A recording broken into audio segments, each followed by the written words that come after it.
After months of doing this podcast, we finally have meaningful games to talk about. Not that, since post trade deadline, it hasn't been meaningful, but now it really counts. Now we're growing out the beards. Now we're lifting cups in a little over a month, and now it means something. I got Jakob Lucas with me. I got the goalie, Jackson Boline, as always. We got two new special guests. First, he is host of one of my favorite podcasts, 511. It's Josh Munir. It is probably going to be the only time I let a Philly fan on here. Him and, the other 511 boys, they always are welcome. But, probably the only time I'll let someone Philly on here. And another special guest, New Jersey Devils meme legend, Munir Sen at Jesper Brufquist. What's up, guys? We got some playoff puck to talk about. I'm loving it. Like you said, as a Philly fan, I'm pretty used to the Flyers not being here now. So I might be too upset to even come on the show in the future because I won't even have a team to talk about. Yeah, it's the best time of the year. I'm super excited. As a Minnesota fan, we don't have much to celebrate ever. So it's pretty exciting when we got a team that's actually got some promise. And there's nothing like playoff hockey. Yeah. Yeah, for me as a Devils fan, kind of sucks. Like, I've been a Devils fan since 2012. So since then, we've only made the playoffs twice. So that was 2012 and wasn't it 2016, I think? That was it. And my second teams are the freaking Leafs. So playoffs always suck for me. There's been a couple years where you guys were kind of flirting with the line of whether you were going to get in or not, and the chips just didn't roll your way. Yeah. Yeah, and then the year that we just get absolutely demolished by Lightning. But we don't got to talk about that. We're talking about teams that actually can, maybe make a run. So, we've been talking about it for forever now. We've known who's going to make it. We just didn't really know, who the final team in the West was going to be. Unfortunately, it's not the Vegas Knights. Apparently, the NHL's new villain, which I didn't realize how many people hated them until earlier this week. But just up and down the board, there's going to be 8 teams in a couple of weeks that are going to be out of this playoffs that it's going to be a tough thing for their fan base to swallow. Maybe except the Stars. Every team, I feel like they kind of are expecting to raise the cup. I don't care where we start. I just want to get into it. Whoever wants to go first, give us a matchup, and let's go.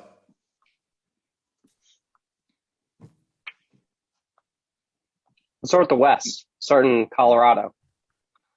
Arguably one of the easiest series picks, especially with Saros not being there. Don't get me wrong. I love the Preds fan base. Smashville's great. I'd love to see them make a run, and I think they do have a chance.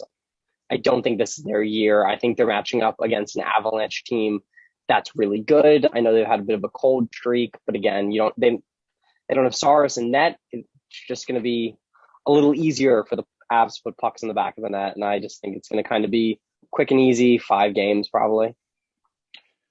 Yeah, I agree. This is probably the most lopsided series of the entire playoffs.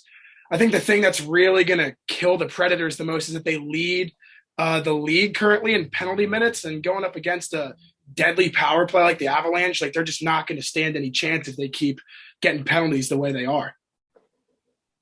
Yeah, I'm kind of leaning. I still think Colorado's going to win, but I think this series has potential to be closest, and this could be without Saros, it's hard to say that they even win a game. I just don't trust Riddick, but the Predators in the season series, they beat them. Avalanche won 6-2, and then Predators beat them 5-2. Predators won again 5-4, and again in overtime 5-4, which regular seasons don't, mean much. But the Preds have had their number this year. They know how to play the Avs. I think it's going to be closer than a lot of people think. And without Saros, it's a lot harder to say that, but I do think the Nashville will put up a fight. Well, for me, I think Nashville gets swept, honestly, in 4 games. To me, I can't see the Preds beating Colorado without Saros. Like, I'm looking at the roster here, and Avalanche have like 8 elite players, and Nashville have like 2 in Yossi and Duchesne. I just can't see it happening. Yossi did have an unreal season though. I think he had like 96 points this season. Like that he's gonna definitely, what he does is gonna go a long way in showing how if the Preds can sneak a game this series. Agreed. I just want to see Nashville win one game in Nashville. I love that'd be cool. I love their arena and everything that they got going for them. But like if they win 2 games in Nashville, like that heartbreak that fan base would feel, because it's like if you win 2 against Colorado, you think that you can beat anybody, but they're not going to. At the absolute most, they'll win 1 at home, and then that'll be that. Yeah, I agree. I personally think that they're going to steal 1 game when they're at home, just because Predators' playoff atmosphere in that building is one of the best in the league. Like it's really cool watching the home games that they've got going on there, but it's like the varsity team playing against the JV. They're just not going to be able to lay up to it. What do we think about LA Edmonton? I feel like this could be the sneaky best series of the first round. Okay.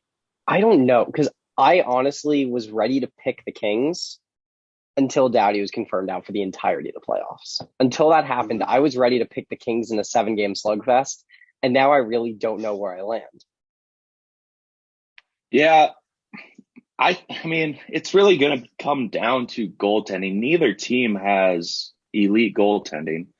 I mean, you look at the Edmonton Oilers, who all year have dealt with that. But I mean, they've been better lately, especially Mike Smith. But the Kings, Jonathan Quick, obviously 2 cups, has had success, but he's nowhere near what he used to be. And we don't know if it's going to be him or Cal Peterson starting. So it's all about that.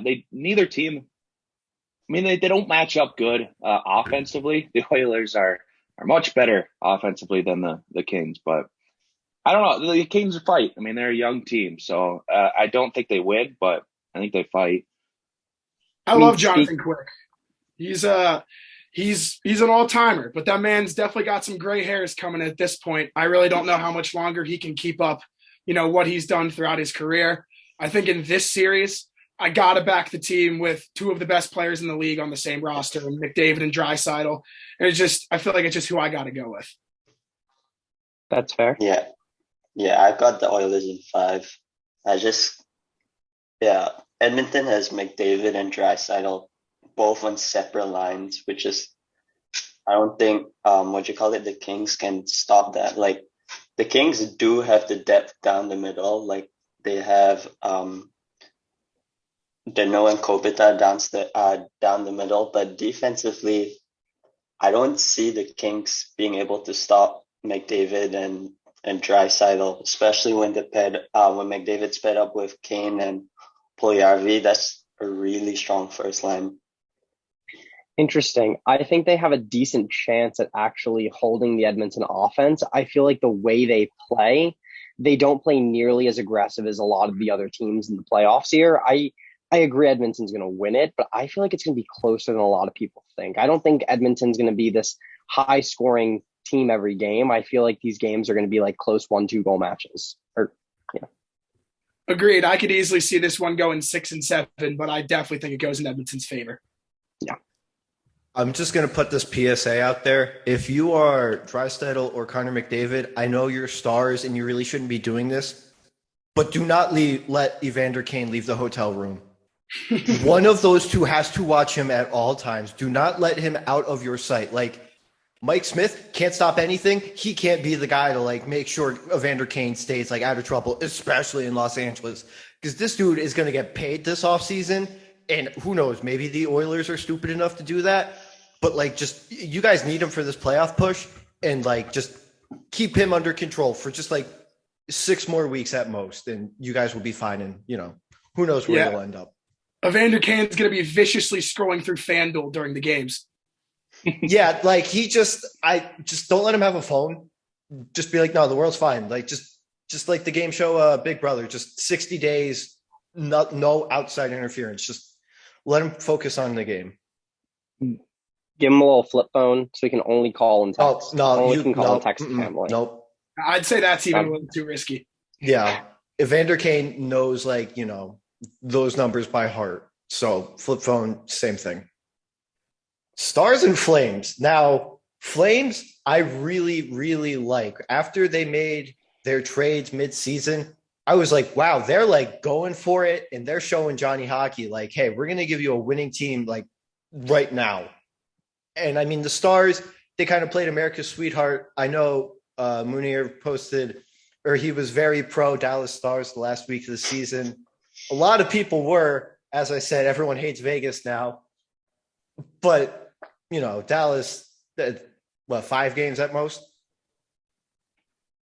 Yeah, I think it goes 5. Yeah. I mean- love the Flames in the playoffs this year. I think they make a very deep run. And maybe to spoil, but I do have them going all the way. But yeah, I mean, the Flames are so deep. They have the best offensive line in hockey, especially in the Western. But I mean, if Markstrom's hot, that's a team that's not going to lose many games this playoffs. Yeah. Also, what really concerns me about Dallas, and in their second to last game of the season, they let up 3 goals in the third to Arizona, who's one of the worst offenses in the league, one of the worst teams. It's really tough that you let up that to Arizona, and you're about to face the, like you said, dynamic offense of Calgary. Honestly, I think it's a sweep. Completely Yeah, agree with you guys. I'm big on the Flames this year. Like I mentioned before with the Predators, personally, I think that the atmosphere that you're playing in for the NHL, especially in the playoffs, goes a long way into how your team can carry themselves. Like I said with Nashville, it's pretty electric there in the arena, but the sea of red that they've got going on in Calgary, I wish I could pull up a picture for you guys all to see. That atmosphere is one of the craziest I've ever seen. They're going to definitely use that as their X factor to help them win the series. And then on top of that, with Ben and Sagan both being pretty big disappointments this year, I think they were both under 50 points total for the season. For Sagan and Ben, that's a huge letdown. And their heads are not going to be on straight going into this playoff. So the Flames are hot, no pun intended. I think that they carry it on. Yeah, it was pretty funny. I was looking at Dallas's first line, Robertson, Hintz, and Pavelski. So I thought that was a pretty good line. So I was looking at the stats. And I'm not sure if you guys are pro analytics or anything, but I'd like to use analytics in some of my opinions. So I was looking at their line, and they had an expected goal percentage of 59.5%, which is second best in the league. And guess who's first? Gaudreau, Lindholm, Kachuk with 62.2. So honestly, I just feel like whatever Dallas think they can do, Calgary can just do it better. So yeah, I got Calgary in 5. Yeah, I think I have them in. I have it up on the wall. I have them in 6. Just, I don't know. I like Jason Robertson a lot. I think he can go off the playoffs. But yeah, I mean, it could be an easy series. I mean, I hate to hate on my guy Jake Ottinger from right down the road, but yeah, I got the Flames 5 or 6. I just want to shout out Rupe Hintz. Just an incredible name. I wish we called him Rope more, but I understand that we got to respect pronunciations and whatnot. So we do got, one true Wild fan and one adopted Wild fan for this postseason push. Blues, Wild, 2 teams. Oh, I was going to say 2 teams that don't have an S at the end of their name, but Blues, duh. Anyways, this should be just a great series. JB, I'm going to let you take the lead on this one, as nobody here would know more about the Minnesota Wild than you. Floor is yours. This is the MVP of the playoffs. I haven't been too biased yet so far, and my hatred for the Blues, I think I have to take it out. But yeah, I think the Wild, I don't know. I mean, it really could go both ways if I'm looking at it not as a Wild fan. I am taking the Wild in 7. I don't see this game going anywhere under 6.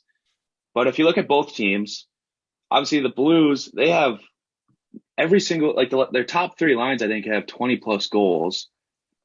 And the only thing about the Blues is I don't like their goaltending. When it's good, it's really good. But is it going to be good? I have no idea. And who's going to be the starter? I don't know. But that's the same for the Wild too. But I don't know. I mean, obviously, I'm a Wild fan. I don't really want to try not to be biased, but It's heavily encouraged. yeah. I mean, I have a lot of Wild stuff hanging up and behind me, but yeah. I mean, I'll take the Wild. Like I said, in 7. It's just going to be a great series. I mean, Delorier has already told Bortuzzo that every time he's on the ice, he wets his pants and that he's going to kill somebody in the next 4 games. So yeah, it's going to be a pretty intense series, that's for sure. I just want to segue really quick, and I like want to keep it super on topic because we got a lot of good hockey minds here. But Josh, I'm going to ask you, as the Big Ten college student, are college campuses pro or not pro pissing the pants at parties? They're not pro, but it happens a lot more than you would think. Does anybody do it to try to like quote like hype everybody up, or is it just like I gotta go? No, so I do know one kid that did crap his pants after a little bit too much Tito's slugging. I don't think it was intentional, but it did end up happening. It's definitely it's a story that my parents couldn't really believe when I told them that. All right, we're gonna go back to hockey now. Anybody who wants to chime in? Wild Blues. Well, I just got a cool stat here. Like in the last 14 games St. Louis has played against the Wild, the Blues are 12-1-1. So just throwing that out. That's there. not a cool stat for Jackson and I, but we do appreciate the knowledge. I'm well aware of their dominance over the last couple. Yeah, but I still got Minnesota in 6, though, honestly. I'm just like you guys. I'm hopping on the Wild train, and I'm not looking back. I don't think it's going to be a quick series. I do think it goes 7, if I'm being totally honest. But the Wild have shown that they can handle it offensively. But I think their Achilles heel is definitely going to be their defense. They're bottom half in the league in goals allowed, shots allowed, and penalty kill percentage. But the one thing that does look good for them is they got Fleury at the trade deadline, right? Yep. So they do have proven Stanley Cup champion goaltending there. They have that experience. And that's essential for any team, especially when it comes to goaltending. Yeah. So I got the Wild in 6, and I was going to touch on this. They don't have a good penalty kill, and St. Louis is top 3 in power play. So that is a bit of a concern. But honestly, St. Louis is really bad at 5-on-5 possession, and they've shown a lot of defensive struggles. And despite Husso's good season, rookie goaltender not proven in the playoffs. I really think that the Wild's 5-on-5 skills are going to come into play here. And also, hold on, I had this stat pulled up. They since March 16th, the Wild are 19-2-3. They have momentum. They are firing on all cylinders right now. The goaltending has been really solid recently. I think the Wild come in. I think they kind of roll. Like, I do think it's going to go a few games, but I feel like it's going to have a heavy sense of like Wild are winning from game 1. I think it's really just going to come down to that Wild defense, because the Blues offense is really spread out. It's not just one dude who's kind of like the Oilers where it's like David and Draisaitl. It's not just 1 or 2 guys that are doing all the heavy lifting. There's a good number of guys on that team that can score from pretty much anywhere on the ice. So if the Wild can defend that well, I think that they'll be in the clear. Let's switch over to the Eastern Conference now. This series, we're going to start with Panthers Capitals.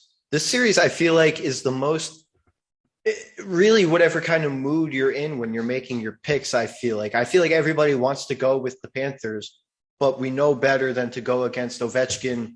Now, I know he's hurt. How healthy will he be? Blah, blah, blah. But then again, you never go against grade 8. So you guys share that sentiment. How are we feeling about this one? The goaltending from Florida concerns me. It's been really, really bad as of late. I mean, there's been in like three of his 4 last games, Bobrovsky has had like a .89 and below save percentage, and like Spencer Knight's volatile. Like the goaltending from Florida is either on its game or just completely missing. And I don't think that volatility is going to play well. I mean, with that being said, there's not necessarily proven goaltending from the Capitals either. I don't know. I'm more concerned about Florida's than I am about Washington's, if that makes sense. Yeah, it's not good goaltending, really for either side. So, Bobrovsky, he's had a better year than he had obviously last year, but it just doesn't seem like he's what he was when he won 2 Vezinas. So I don't know. I mean, Panthers, they were my preseason pick to win the Stanley Cup. So I kind of got to cheer for them and think that they can still do it. I think the Capitals is a good matchup for them. I think they beat them in 6. But yeah, like you said, you don't bet against the Ovechkin. So. Yeah, Steven, I think you pretty much hit the nail right on the head for me. I think the Panthers are just think that the Panthers are going to just overpower the Capitals. They're just a better team. They got one of the best players in the league in Huberdeau right now. Everything runs through him. So if he's on point, there's nothing really stopping the Panthers. But none of us are in any position to bet against the Great 8.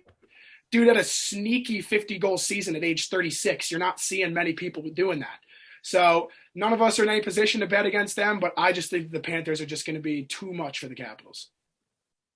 Yeah, I agree. I think Florida wins this in 5. The offense is just too good. I don't think the Caps can handle it.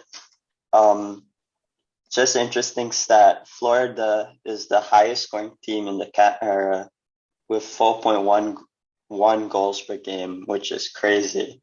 And if you look at their lineup, they have Huberdeau, Sam Reinhart, and Barkov, and they're all on different lines.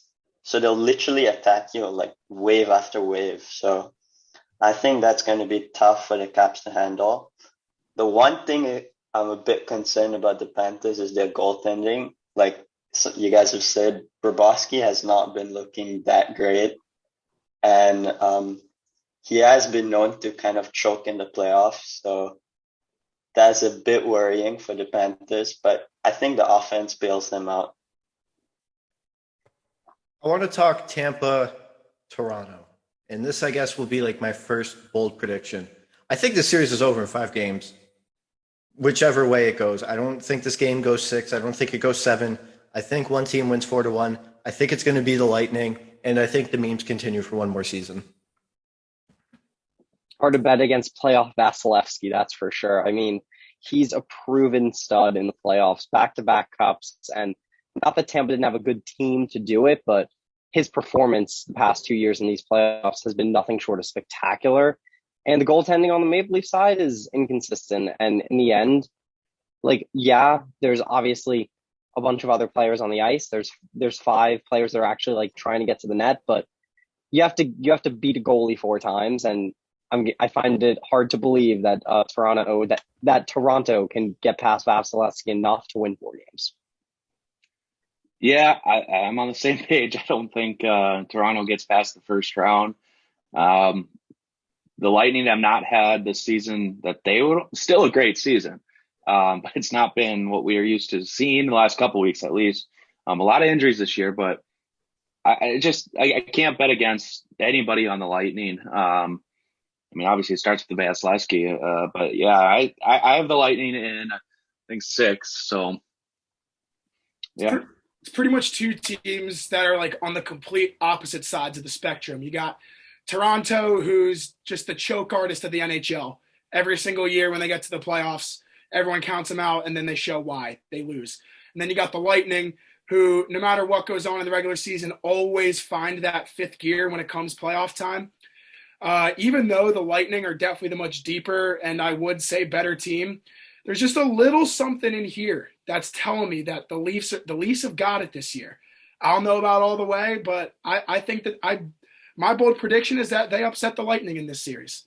It's just a gut feeling. Yeah, I agree. I think the Leafs win in 7. Can I just say how it's totally not fair how the Leafs finished third in the East, and they got to play the fifth best team in the East. I don't get how that works, but Gary Bettman. Yeah, I mean, Batman can't do much, right? This Yeah. realignment a few years ago wasn't anything else. I want to, not that this series doesn't deserve all, breakdown and analysis, but we do got to get the Rangers in before we go. So I want to save some time for that. Bruins, Canes. I feel like this one, whichever team is going to be half of the Eastern Conference Finals. This is my bold prediction. I have the Bruins in 5. The goaltending concerns me with Anderson out. And, it's just not that Ronta isn't good, but just not necessarily the most consistent at all times. And you have a rookie. I don't love the backup goaltending situation with your almost Vezina caliber, Anderson not playing.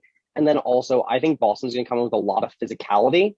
And I don't think the Canes always match up the best against physicality. I think they rely a lot on touch and a lot on quick puck movement and all that stuff. And I think when a team's taking it to them, hitting them against the boards 20 times a game, every shift you're getting crushed, I think it's going to be really hard for the Canes to get that rhythm. Yeah, I totally agree. I mean, the few games that I've watched of Hurricanes, once Svechnikov gets pretty frustrated, and he's a big guy, and he's a physical guy, but if he's got somebody stronger and it frustrates him, he just starts to lose focus and just doesn't show his talent as much. He tries to play a little too aggressive sometimes. So Boston is definitely that team that can do that. I don't know about their defense either. It kind of concerns me a little bit. Their forwards are very strong. They're one of the best offensive teams this year. I just don't trust their defense. And then goaltending. Yeah. I mean, even if Frederik Andersen's in, we've seen him in the playoffs. So I don't know. I mean, I have Boston winning this one too, in 7. So I think it's going to be a close series, but I think Boston's just the more mature team right now. This is probably my favorite series of the entire first round. I think it's very evenly matched. Boston's just got a ton of different players who have been there before. They've got the playoff experience. They know what they're going to be expecting.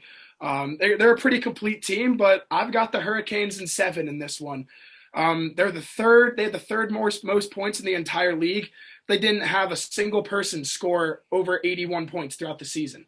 That just shows that they're a very deep team. I think Aho led with 81. And then they had 7 different players with 17 plus goals. I just think that they're the more complete team. They're going to have a lot of different people who can hit Boston. It's going to be a grind. They're going to be hitting the trenches, but I see Carolina coming out on top deep in the series. Yeah, well, I've got Boston in 6. If you just look at the high end players that Boston has, I don't think the Canes can match the quartet of Marchand, Bergeron, Pastrnak, and McAvoy. But if it comes down to the depth, the Canes definitely do have a deeper roster. So essentially, I think what's going to decide the series is whether Anderson can come back quickly and be a force in between the pipes. If he can do that, then the Canes may have a chance, but otherwise I think Boston wins in 6. I'm going to let Jake take the floor, but really quick, Josh, Jackson, Munir, Rangers or Penguins? The Rangers are frauds. It's the Penguins. It hurts me to say that as a Flyers fan, but the Penguins are coming out on top. Yeah, I've made a couple brackets, and 2 of them I have the Rangers and 1 of them I have the Penguins. But I have a theory about that, but I'll let Jakob talk. I also have the Penguins. Just wanted to you know what? Everyone seems to have the Pens in this, and it really confuses me. Jari's confirmed out game 1 and game 2, and could potentially miss up to 5 games, I think it is, with his injury. He's still rehabbing his foot. DeSmith has, been all right in the playoffs, but overall has had an up and down year. Shesterkin, even when Shesterkin was not doing well, posted one of the best save percentages in the history of the NHL. And goaltending matchup, it's the Rangers all the way. I think that. Oh, come on. You're not scared of Also Louis in- Domingue if he gets in there? Devil's Legend. And then I think that the Rangers 5-on-5 overall this season has been poor. I will acknowledge that. Since the deadline, they've really kicked it up a notch. The addition of Vetrano and Kopp to the lineup has just really added some dynamism to this team. And I feel like we're just firing on cylinders that we weren't before. Chris Kreider having a 50-goal season is crazy. Panarin had one of the sneakiest 90-point seasons in the past 5 years. And I really think the Rangers offense is kicking. And we manhandled the Penguins overall this year, and I think that just gives us like the extra momentum. Like, when you outscore a team 11-3 in your like season matchup, it's definitely going to be in their heads. And then defensively, I think that the Rangers are better than the Penguins defensively. It's really going to come down to special teams in the end. I think the Rangers have a really dynamic power play and have been up and down on the penalty kill. And then the Penguins' power play has been nowhere to be seen for the past 10 games. So I think depending on who gets the power plays and the advantages and if they can capitalize on them, will change it. I do think this goes to 7 games. I don't think this is an easy series. It's the Rangers and the Penguins. It's always a war. It's always a bloodbath. But I have the Rangers at 7. Jacob, as a Rangers fan, I got to ask, where the hell did Chris Kreider's season come from? 52 goals. We don't know. his highest scoring season before this, I think, was 28, 3 or so years ago. And the man just comes out and drops a 52 bomb. Where'd that come from? I have no idea. And I know that some people try and poke fun. They're like, it's not a real 50-goal season. He, obviously judging by the year he's had, right now, there is no player in front of the net better than Chris Kreider. His ability to get rebounds and deflections this year has just come out of nowhere. The fans cannot tell you where it came from. We're just happy it's here. Yeah, it's still technically a COVID year, so I don't really count it. But and your Wild championship doesn't count. Sorry, Jackson. That's different. We don't have to deal with the protocols in the playoffs anymore. Chris Kreider only got that because, I'm sure a goalie missed a game or here. All right. We only talked about the first round, obviously. If you made it this far, you know that. We're going to go Jacob, Josh, JB, Munir, then me. Final 4, Stanley Cup, who wins? Final 4 are the Wild, the Flames, the Lightning, and the Rangers. It's going to be a Calgary Lightning Cup, and Calgary comes out on top. Final 4 for me is going to be Flames, Avs, Panthers, and even though I have the Leafs coming out, a little part of me does just want to say the Lightning, but I don't think that they make it to the Cup. I got the Flames lifting it this year. I just think that they're such a scary team. I think they're going to get it done, and they're going to bring her home to Calgary. Yep, I got the Wild, Lightning, Flames, and Rangers. Flames and Lightning in the championship, and Flames winning it all. Yeah, I got Toronto and Florida in the East, and Avs and Flames in the West. And bold prediction, I think the Leafs gonna take it this year. Oh, Jesus. As if it wasn't bad enough that people think the city of Calgary paid us all to pick the Flames. You picked the Maple Leafs on top of it. We just lost all of our credibility. We lost so many memes, and now we've sold out to the Principality of Calgary, because I also have the Flames in the Wild. And then I'm going to go Penguins, trade deadline pick, had to go with it. Penguins, Panthers. It's a Penguins Wild Cup. The Cup's coming to Minnesota. I like it. I'm going to be somewhere downtown with Jackson. He's going to throw me in one of those 1,000 or 10,000 lakes